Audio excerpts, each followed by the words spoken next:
Hey everyone, this is a Beacon Spotlight video. Like most of the world, I'm extremely interested in the progress of the coronavirus. I check the ECDC and WHO websites daily to see the latest numbers from the countries who are most affected. I often think to myself, I wish I could view the data slightly differently or apply my own assumptions to a projection. Today I'll be showing you how to use Beacon as an analytics platform. I'll be using the coronavirus as a topical and interesting data set to study. As a disclaimer, I am not an epidemiologist, and so I won't be making any conclusions about the coronavirus in this video. The goal will be to show how easy Beacon is to use and how powerful such a flexible platform can be. Let's get started with collecting some data.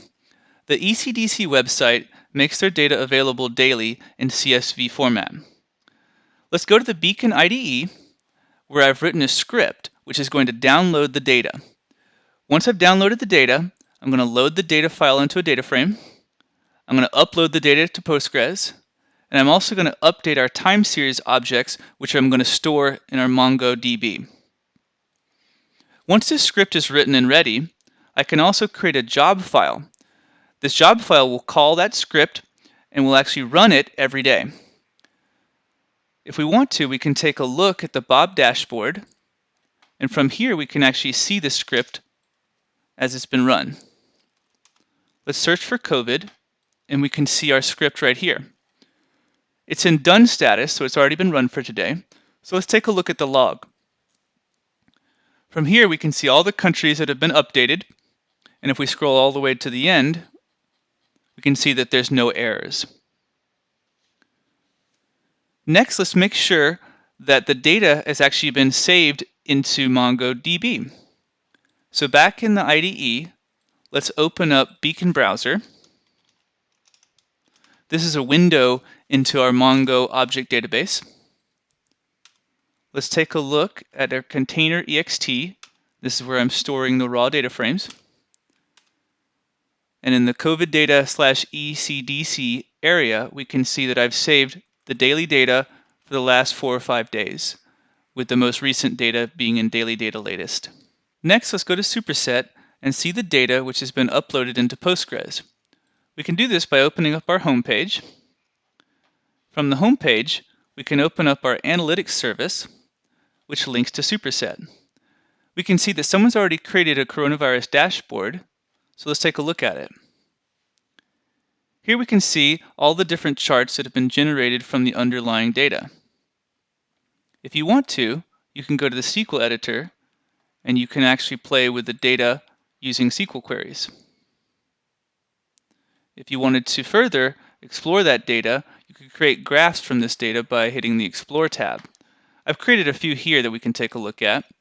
This one's plotting each day, several different countries, the total cases. We can see that the United States has by far the most cases at this point in time. A slightly different graph shows them stacked on top of each other. Here it's easy to see that China's been pretty much stable since the beginning of March. SQL and Superset are very useful tools for analysis, but we also persisted the data into Beacon's time series objects. So back in the IDE, let's open up our applications page. We can do this by once again going to the home page, and from here we can open up our applications. Beacon has a host of applications we can run. We're going to run one called Plot Tool. After Plot Tool launches, we can see that this is basically plotting the various different time series that we've persisted to our object database. Here we can see the total cases through time. Another tab that I've created shows the time series plotted through time, but also some analytics functions that we have available. I've added a rolling mean to each time series with a window of 5 days. There's a whole host of time series functions that you can apply and use in the Plot Tool application. Looking at existing data is useful and informative, but projecting forward based on some assumptions and a model is the next step in our analysis. Beacon makes Jupyter Notebooks available for creating and sharing ideas. Let's open up the Jupyter Notebook from the application page. I've already created a simple model in my shared space, so let's open that up. Once the notebook is open, we can run it, and we can see that I've created several steps forward in time, and I've been able to plot them here as well. An important point to note here is that all the notebooks can be shared between different colleagues in the environment. Once we have a useful sketch of a model built in Jupyter, we can code it up and check it into source code control. Back in the IDE, we can see a class that I've created, epidemic simulation. The class contains the forward projection that we just saw in Jupyter, and also the historical time series data. We could check the code in and make modifications using our source code control framework, which is built into the IDE. Here we can see the latest changes that I've made. Sophisticated controls could eventually be put in place to ensure this code can't be modified without a code review and approval from other developers. Now that we have a Python class defined, we can access the functionality in other applications via RPC. If we were to create a function which interacts with the class that we just created, we could call it in Excel via the Beacon Excel add-in. Let's take a look here where I've defined a function called timeSeries, which takes in the location, the series type, the start date, and the end date. Let's open up Excel to see it in action. Here we can see that I'm making a call into the timeSeries function and passing in 4 cells: location, series, start date, and end date. When I execute the call, it sends the message to Beacon, and Beacon returns the response.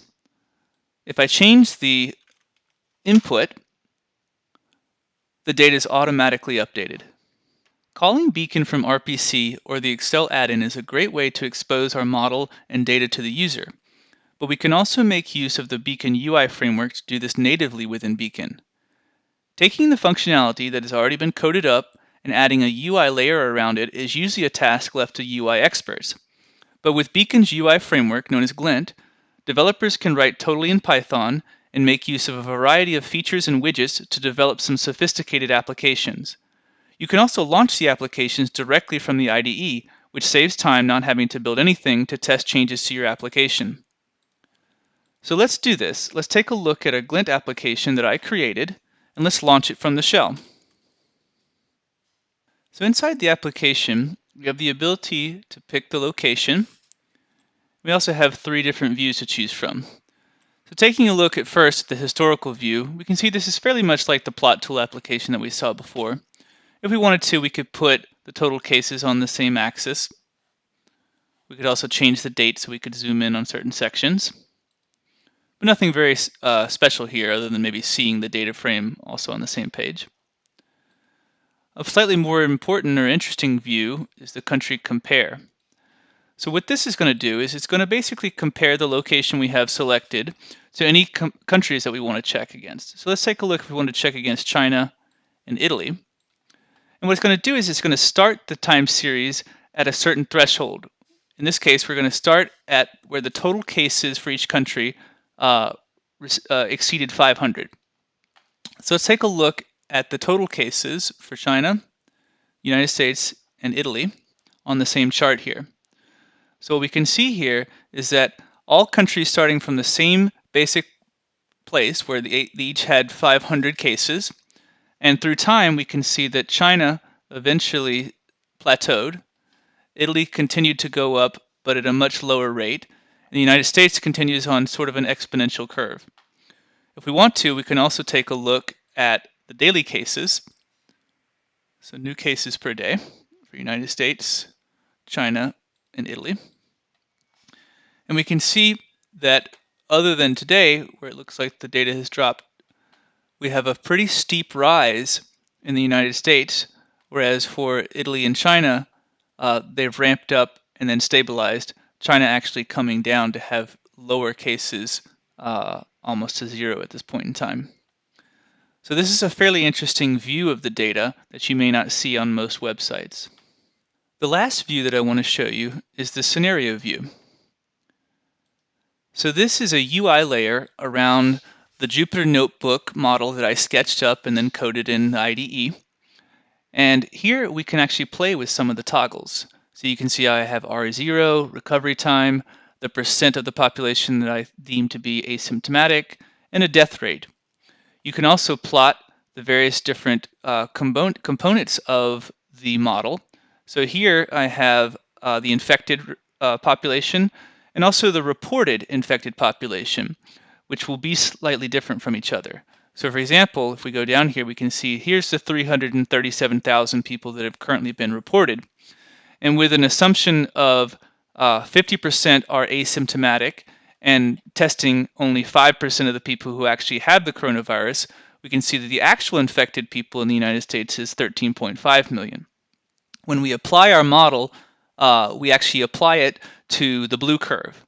And so we can see the model going all the way up to around 144 million people and then dropping back down over time.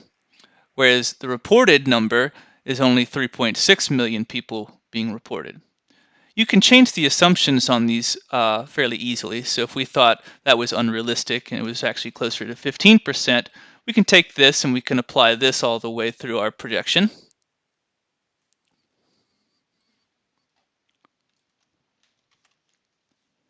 And now we can see a slightly different view of the reported number, going all the way up to about 11 million. If we wanted to change the asymptomatic percent, we say that's too high. We change it to 25%, we can see even a slightly different view. So 137 million, 5.5 million reported. So various different assumptions in here give you an indication of what might happen going forward to the number that's being reported versus the number of people who are actually infected.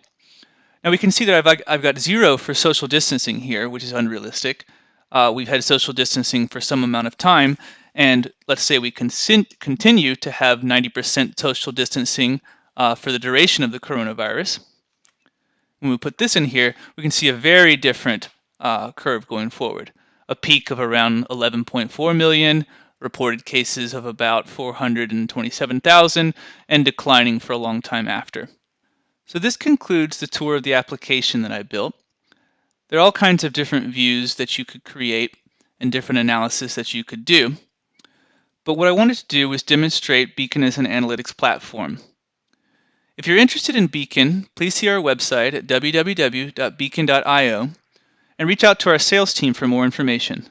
Thanks for watching.